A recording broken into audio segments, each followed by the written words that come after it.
Do you sometimes look back and think that life is passing you by? Our life isn't short. Many of us just waste most of it. You will be surprised how easily we can make sure to do something useful with our time here on Earth and combat this feeling of wasting our life with the help of Seneca's ideas. He was one of his age's most famous thinkers, and many of his thoughts still make perfect sense today. In life, it's not about money, it's about the time we have. But as many people fail to treat time as a valuable resource, we have to remember that it's our most precious and least renewable one, and we have to stop wasting it. Therefore, also ask yourself who you spend your time with. Think about it. Would you just hand out money to everyone? No, of course not. Would you give $100 to a friend who just wants to waste another $100 of your money? Probably not. So why spend another 3 hours with him or her if it's just a waste of your time? Remember, you can always make another $100, but you cannot make another 3 hours that you just wasted on something stupid. So let's start valuing our time because it's the most important thing we have in our lives. People are frugal in guarding their personal property, but as soon as it comes to squandering time, they are most wasteful of the one thing in which it is right to be stingy. Of course, life seems to be short if we waste it on trivialities. In fact, people have always been good at wasting their time. Example, if you only pursue status or power, your life will seem really short. You will always have your eye on some future goals, and thereby you won't be able to enjoy your current life situation. We often think that as soon as we've achieved all our goals, we will have time to enjoy our life. But this thinking rarely works out. Instead, people usually spend their life preparing for their life. Think about the many people who endlessly speak about their plans and what they want to do upon retirement from their job. But for some, this day never comes because they fall ill or even die before their retirement. So postponing life is not a good deal. The same goes with pursuing a life of luxury. People who do this can't even enjoy their indulgences. It's hard for them to enjoy the little things in life that make our lives on earth so wonderful. But the worst thing one can do is seeking glory after death, because people who do this get wrapped up in a planning for a posterity that's not even theirs. These are just a few examples why so many people waste their lives. Remember, it's not that we have a short time to live, but that we waste a lot of it. The life we are given isn't short, but we make it so. Life is long enough, and it's been given to us in generous measure for accomplishing the greatest things. The best way we can invest our time is by investing in creating a life we love living. Imagine you're on a ship that has just left port. The following year, your ship is just being thrown about a mighty storm. Even if you make it back to the harbor safely, wouldn't it be inaccurate to claim that, during this time, your ship had steered a successful and purposeful course? The same goes with our life.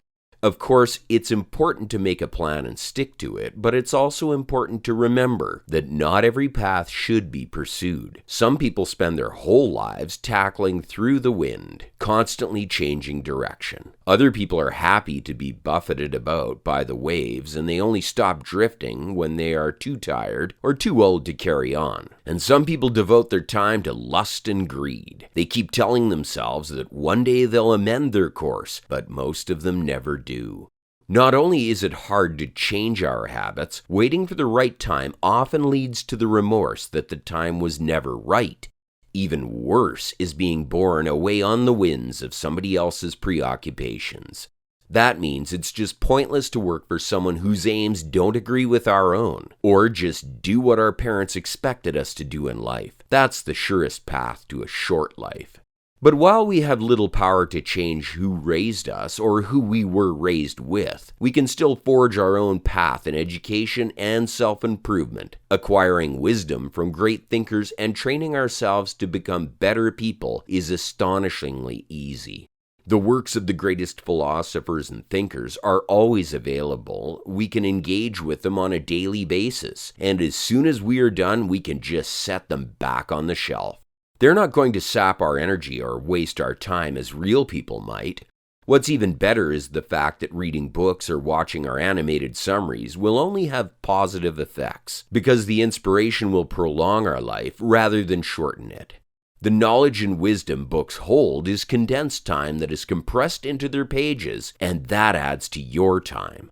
But it's important to be careful when selecting which great minds we want to read and when deciding what we want to implement in our life. Let's educate ourselves purposefully and never stop learning. And always remember, learning how to live life takes effort. Let's draw on the knowledge and wisdom of those who have gone before us. This will help us to find our place in the world and allow us to contribute to the greater good, because mental tranquility should not be underestimated. According to Seneca, the surest path to true satisfaction is to conduct ourselves within our means and to appreciate our lot in life, because this way we will never feel that we're lacking anything. On the opposite, starting to covet unnecessary material items will make us feel that we're stuck in a sort of poverty. A wise person is independent and self-reliant, so the loss of money or status is no real setback, since it's only an external circumstance. The pleasure they engender often vanishes as quickly as it appears, but as soon as we start to realize that the important things in life cannot be removed or diminished by others, our self-worth comes from within, and thereby we can maintain it. If you want to learn more about how you can build self-esteem, also check out our video about the 6 pillars of self-esteem by Nathaniel Branden. So what would Seneca suggest doing with our time here on planet Earth? First, we have to realize that everyone must walk his or her own way. Some people are more suited to a life of study and reflection, while others might need sustained physical exertion. But no matter what we do in life, let's always be sure to serve mankind with our actions to the best of our abilities. And remember, we won't gain anything by taking on tasks to which we are ill-suited. Let's accept only those enterprises that we're sure we will finish, and we have to believe in ourselves and trust our instincts. If we have confidence in ourselves and in our actions, we can enjoy the journey of life even more. Let's not be too hard on ourselves once we have selected our course and set aside some time for ourselves. Relaxing is important to recover our bodies and our minds. Let's never forget the value of pleasure and never think we shouldn't enjoy ourselves. But remember, material possessions and external pursuits should not define our happiness. What's your opinion about Seneca's principles on the nature of time? Do you also think we have enough time in our lives to do what is really important? Comment below and be sure to subscribe.